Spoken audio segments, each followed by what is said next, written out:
Et bonjour à tous, bienvenue dans cette nouvelle vidéo. Aujourd'hui, on va résoudre une intégrale de cow-boy. Alors, cette intégrale va faire appel à, comme je viens de vous dire, une technique de cow-boy que je vais vous enseigner aujourd'hui. Alors, c'est pas vraiment une technique de cow-boy, c'est juste des petites manipulations de calcul qui vont vous permettre d'aboutir au résultat. Parce que en l'état, quand vous voyez ce truc-là, vous êtes bloqué, vous êtes échec et mat, checkmate, comme disent nos amis les japonais, et aussi les anglais. Alors, on regarde le numérateur. Le numérateur, il y a écrit 1. Je vais juste vérifier le retour caméra pour voir si on est bon. On a l'air bon. Donc je disais, oui, on a 1 au numérateur. Sud-ouest, on dit 1. Le dénominateur, nous avons x carré plus x plus 1. Donc, ici, on n'a pas affaire à du fameux U' sur U, avec le ln de U. Ici, on a affaire à une petite subtilité. La subtilité, la voici. Vous prenez ce polynôme du second degré. Vous calculez ces deux racines. Vous allez voir que le discriminant, ici, le petit delta, est négatif. Ça signifie que nous n'avons pas de solution réelle. Je vais quand même le calculer pour s'en convaincre. Ici, delta, vous connaissez la chanson, b carré moins 4ac. Je n'écris pas les lettres, je vous ai dit on met les parenthèses pour ne pas se perdre. Le b vaut 1, le a vaut 1 et le c vaut 1. 1 au carré, ça nous fait 1, moins 4 fois 1 fois 1, moins 4, et donc moins 3. Aïe! La technique de la semaine dernière, la technique de sorcier vaudou ne fonctionne pas ici. Pourquoi ? Nous avons un delta négatif. Si notre delta est négatif, ça signifie que nous n'avons pas de solution réelle. Pas de solution réelle égale pas de décomposition en éléments simples comme la semaine dernière. Donc là, on va procéder différemment. Vous allez voir, ça va être plus sexy. Hop, j'efface. Vous voyez, alors j'ai pas investi dans un chiffon, j'ai investi dans un torchon. On investira dans un chiffon dans une prochaine vidéo. Alors, vous regardez ce truc-là. Ici, on va faire une technique de factorisation sans le delta puisqu'on n'y a pas accès vu qu'il est négatif. On va faire ce que j'ai fait dans une précédente vidéo, c'est-à-dire la famosa forme canonique. Hop. Alors, ici, je vous ai complètement catapulté le résultat. Donc, on va ralentir un peu, rétrograder et réfléchir. Le but du jeu, c'est de prendre ce truc-là, ce x au carré, avec son voisin, le x, de les contracter, de les comprimer ensemble sous un carré. Donc, sous parenthèse, carré. Quand on va développer l'identité remarquable, ici, ça nous fait boum, boum, a au carré, donc lui, x au carré, plus 2 fois a fois b, 2x, 3 petits points, plus 3 petits points au carré. Donc, là, on va prendre ces deux parties, les contracter, les mettre à l'intérieur et soustraire la partie qu'on va ajouter. Pour détailler un peu plus, vous voyez, j'ai acheté un torchon et je ne m'en sers pas, comme d'habitude. Donc, ici, vous avez un carré. Ici, vous avez un carré et un rectangle. Je vais vous faire le dessin, vous allez comprendre. Hop, hop. Ici, nous avons x au carré. Boum, boum, boum, boum. X. À l'intérieur, x au carré. Ici, nous avons affaire à un rectangle. De côté, x également. Ici, le côté que l'on va déterminer. Ici, on a affaire également, le même dessin, un carré de côté x, donc on a bien le x au carré ici qui ne change pas. Et ici, nous avons un rectangle. Hop, hop.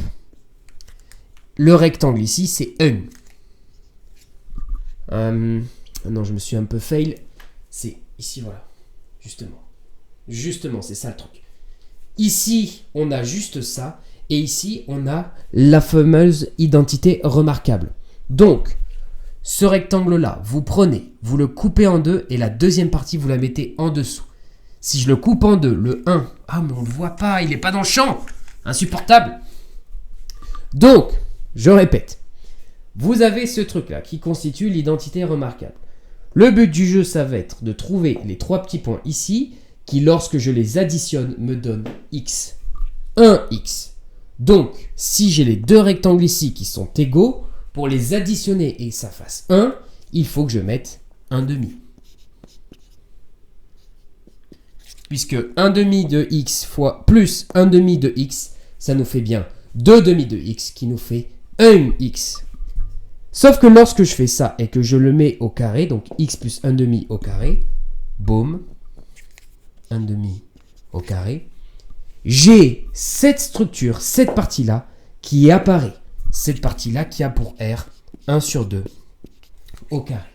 Vu qu'elle apparaît, je dois l'enlever. Je l'enlève en faisant moins 1 sur 2 au carré.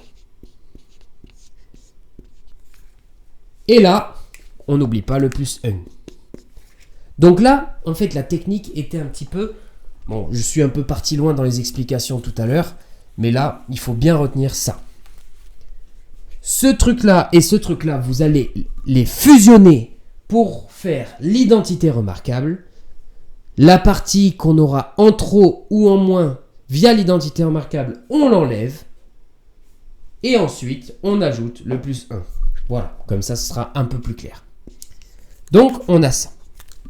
On calcule 1/2 au carré. On distribue le carré au numérateur et au dénominateur. Ça nous fait 1/4. 1/4. Ici, nous avons moins 1/4 plus 1, sachant que 1, c'est 4/4. Dédicace à nos amis les Bretons. Le 4/4. 4/4 moins 1/4, ça nous fait 3/4. Donc, j'efface 3/4. Je ne ferai pas la vanne avec le film Harry Potter, puisque je déteste ce film. Plus 3/4. Et là, on est à peu près bon pour l'étape suivante. Nous avons 1 divisé par un truc qui est au carré plus 3 sur 4. Tiens. Ça nous fait pas penser à un truc, ça. Quand vous regardez votre tableau des primitives. Alors, il faut bien l'apprendre par cœur, bien sûr. Quand vous regardez votre tableau des primitives, ça vous fait peut-être, je l'espère, penser à ce truc-là. 1 sur 1 plus x au carré. Alors, quand vous voyez x, il ne faut pas voir x. Il faut voir 1 sur 1 plus truc puissance 2. Truc puissance 2, ici, ça va être notre truc ici. Mais attention, il va y avoir des coefficients qui vont apparaître, que je vais ajouter, enlever, et c'est la gymnastique des intégrales. Donc 1 sur 1 plus 1 carré, ça nous donne l'arc tangente. Arc tangente de x. Alors, de manière générale, je vais écrire la formule. Voilà, ici. Boum. Arc tangente de u, donc de truc, c'est u' sur 1 plus u carré. On y est presque. On y est presque à cette valeur. Nous avons 1 sur ce truc-là au carré plus 3/4. C'est à ce moment-là où on va faire le petit zigzag de factorisation. Vous allez voir. Donc, ici, il faut bien s'accrocher. Je vais peut-être un peu déplacer la lumière. Voilà. Ici, il faut bien s'accrocher parce que je vais factoriser. Et j'espère que vous êtes à l'aise avec ça parce que ça va être sportif. Au dénominateur, je vais factoriser par 3/4. Si je factorise par 3/4, lui devient 1.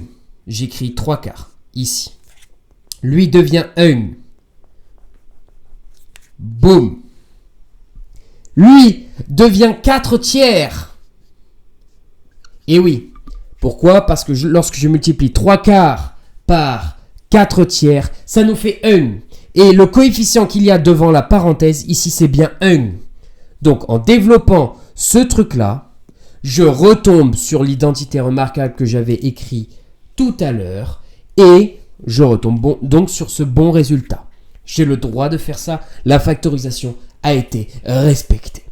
Le 3/4, étant donné que c'est une constante, il va de l'autre côté. De l'autre côté de quoi? Boum, de l'intégrale. Il peut sortir. Mais il sort en étant en bas. Donc j'écris divisé par 3/4. Boum. J'efface ces parenthèses pour que ce soit plus lisible. Voilà. Et là maintenant on peut passer à la ligne d'en dessous. L'inverse, et là faut bien comprendre ça. 1 sur 3/4, ça nous fait, boum, 4/3. L'inverse d'une fraction, ça revient à faire un flip reset. Le flip reset entre le 3/4 qui devient 4/3. Boum, 4/3. Intégrale 2, 1 sur 4/3.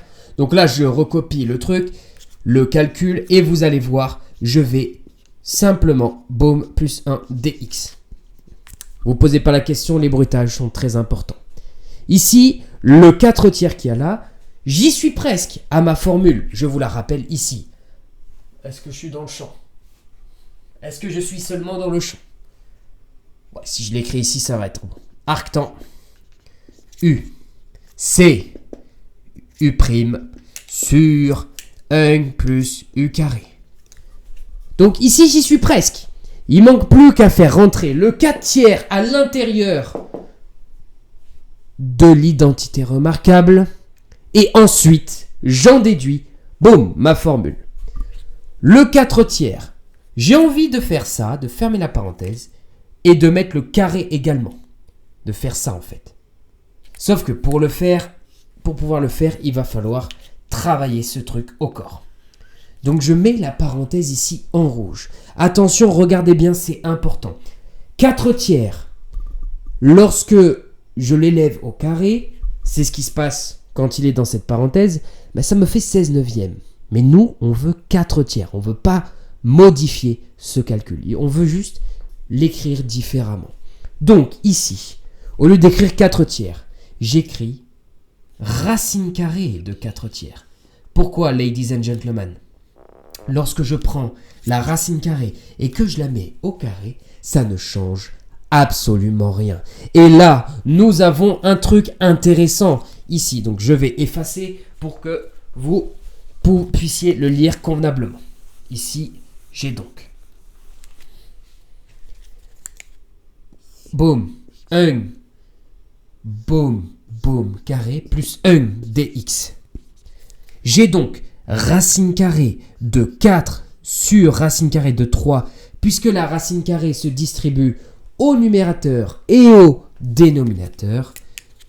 Ensuite, j'ai x plus racine carrée de 4 sur racine de 3 fois 1/2.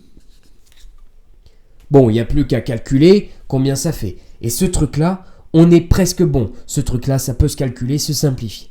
Donc, racine carrée de 4, vous le connaissez par cœur, ça fait 2. Racine carrée de 4, ça fait 2. Il y a le 2 ici, je peux donc faire boum, boum. Il nous reste 2 sur racine de 3, x plus 1 sur racine de 3. Le tout puissance 2. J'espère que vous voyez bien la caméra, sinon je vais avoir l'air très très bête lors du montage. Sachant qu'il n'y en a pas vu que c'est un épisode one shot. Vous avez compris. J'écris boum, boum, square, carré, pardon. Donc j'avais 1 sur racine de 3.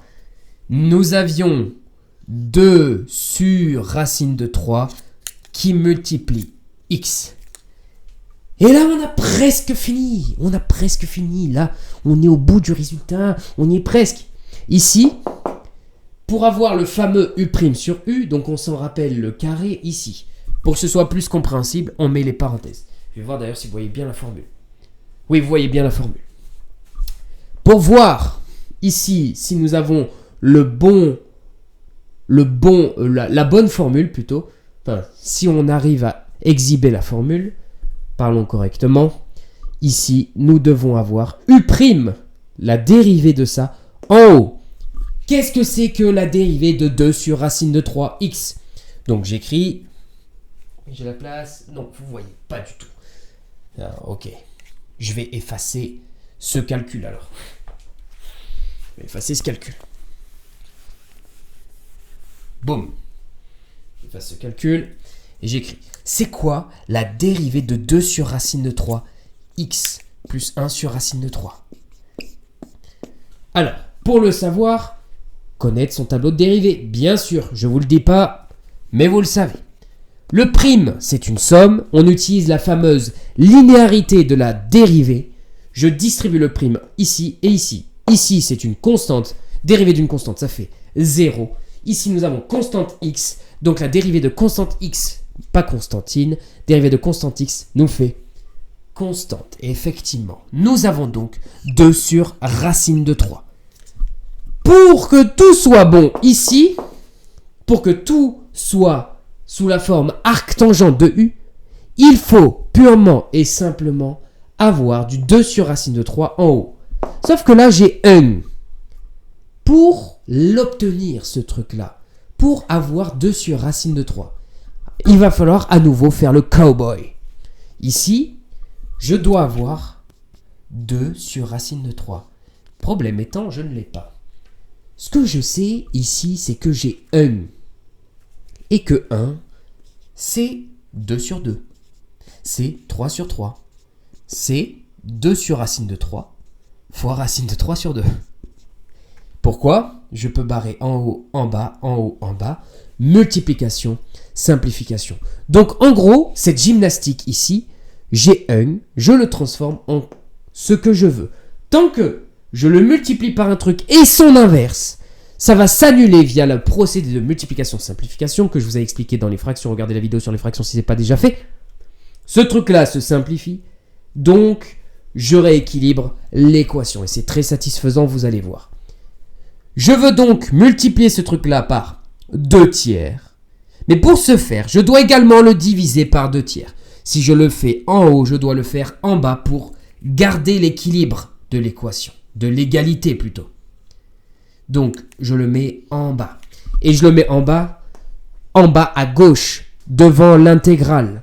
S'il est devant l'intégrale, d'ailleurs je vais mettre le égal un peu plus pour que ce soit joli, on se régale ici. On n'est pas là pour rigoler, on se régale. Voilà, on se régale. Donc ici, je le mets en haut, en bas. Il faut bien penser que c'est la même fraction, que les coefficients constants, je peux les mettre devant l'intégrale.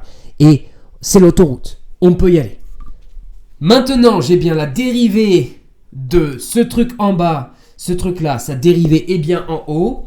Vu qu'elle est bien en haut ici, je peux calculer combien ça fait. Je le trouve immédiatement en appliquant la formule des primitives que l'on connaît bien.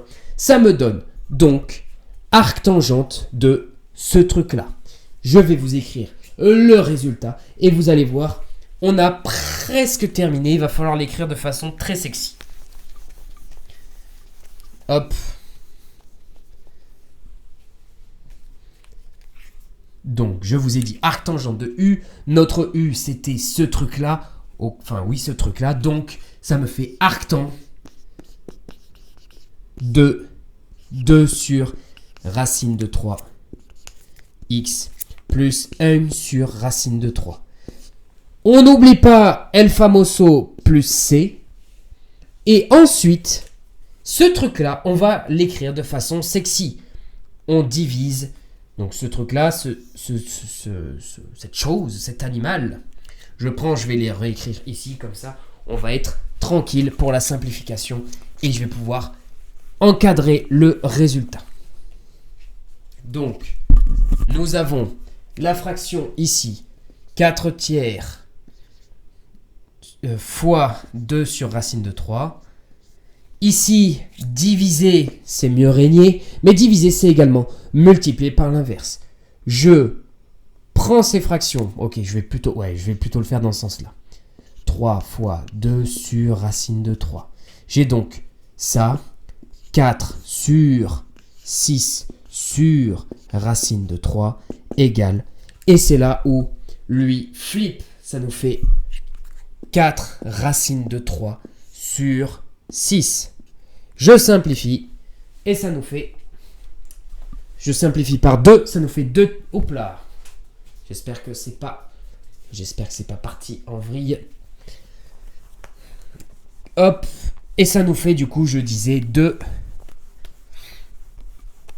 Ça nous fait 2 tiers racine de 3.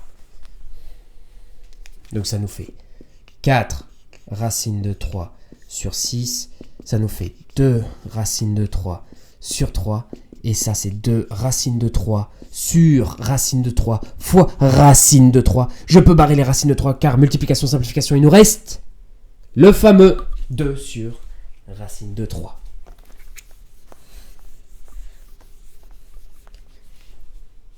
Égale 2 sur racine de 3. Voilà. Hop. Hop. Time. Je vais voir si on voit bien le résultat. Et oui, le résultat est magnifique. C'est fantastique. Regardons bien ce résultat. Savourons-le. Savourons, les amis. Savourons ce résultat. Savourons cette méthode extraordinaire. Alors, cette méthode extraordinaire, justement, nous permet de relier, de trouver la relation entre le logarithme népérien avec l'arctangente. Je vous montrerai comment lors d'une prochaine vidéo. En attendant, préparez vos armes, préparez vos chapeaux et devenez de vrais cow-boys des intégrales. Je vous dis de vous abonner à ma chaîne, de commenter la vidéo, de me rejoindre sur mon serveur Discord, de travailler, de réviser et de réussir votre année. À bientôt tout le monde.